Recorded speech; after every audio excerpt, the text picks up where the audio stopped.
I heard something as a teenager that really impressed me, and I couldn't play it for a while after I'd heard it, but I recorded it from the telly. It was on a nature documentary, and to this day I don't know what the piece is called or whether it was just something made for the documentary. It's a simple 2-bar loop, but it's interesting to me because it's eighth notes in the left hand over triplets in the right hand, and as a non-classical player I found this very fascinating indeed. Now technically it's actually quite a simple thing, but oftentimes I'll mess it up playing it, and you'll see why. So the left hand, I'll show you first, goes like this.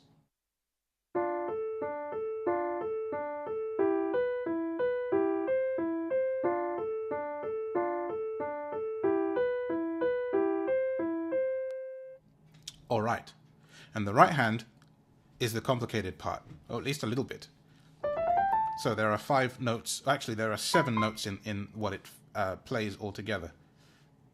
And it goes like this.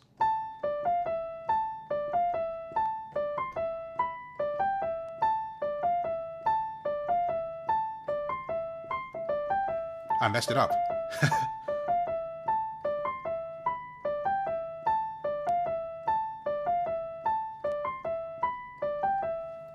And then when you play it together, can we do this all at once?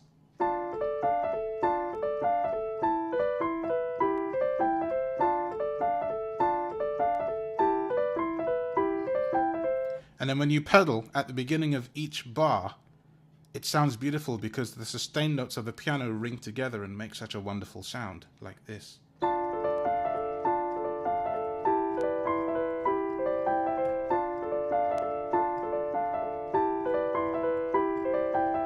And so they play off of each other and it's so beautiful. I'll play it very slowly now.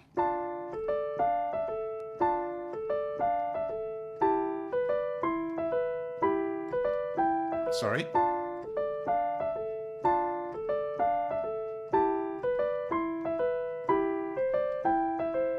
That last part is just so crazy.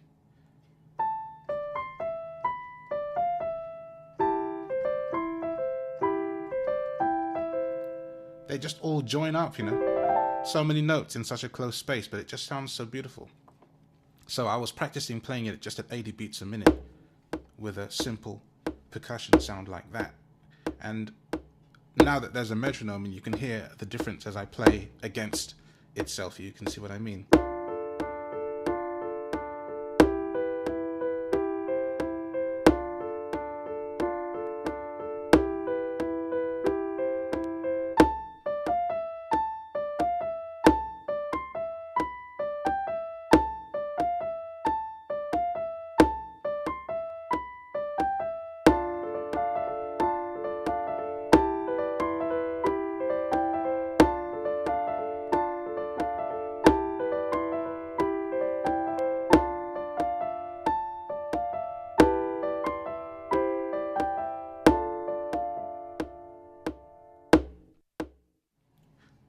I don't know if that's as interesting to you as it is to me, but I love the fact that it's triplets against 4s. And I just thought that was really interesting as a child. And even now, much older, it still intrigues me. And it's such a simple, but yet quite haunting melody.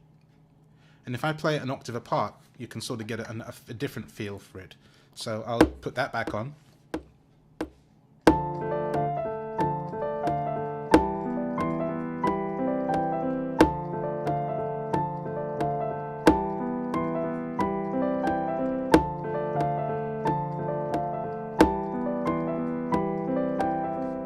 Do you see? So if you're curious about the right hand, because the left hand is D minor, E minor, and C major, what would that be? Second inversion, or first inversion, isn't it? Because is the major of a chord considered the first inversion, or is that just the major of the chord? That's a question to be answered in the comments. So the right hand melody, E, why did I say E? A, D, F, E, A, D, F, E, A, D, C, E, B, D, G, E, A, D, F, E, A, D, F, E, A, D, C, E, B, D, F, E. And wow, I like that. But you see, the interesting part is that the D and E never change throughout the whole part of that melody. So even if you only play that in your right hand, in your left hand,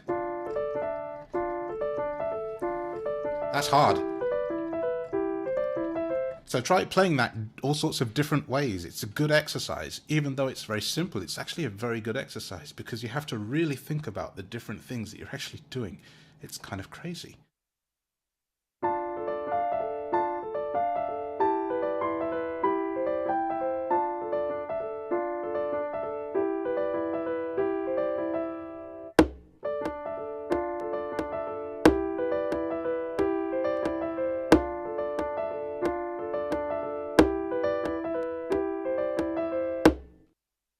Why is that so hard? I don't know, but it actually is. It's that really fascinates me. Anyway, that is literally that for this time round. I hope you enjoyed that. Thank you for listening.